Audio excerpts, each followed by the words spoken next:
आपण मागे पण म्हटलं होतं की मतदारांना गृहीत धरू नका, म्हणजे महाराष्ट्रामध्ये जे झालं तसंच बिहारमध्ये 2020 पासून आतापर्यंत तिसऱ्यांदा नितीश कुमार यांनी मुख्यमंत्री पदाची शपथ घेतली, तिथेही मतदारांना गृहीत धरण्यासारखाच प्रकार वाटतं.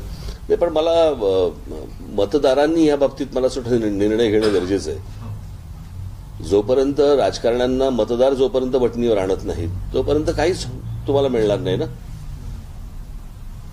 म्हणजे आपण 10 चुकीच्या गोष्टींपासून दुर्लक्ष करायचं आणि एखाद्या चांगल्या गोष्टीवरती मतदान करायचं की समोरचा परत 10 गोष्टी करायला, चुकीच्या गोष्टी करायला परत मोकळा होतोच ना.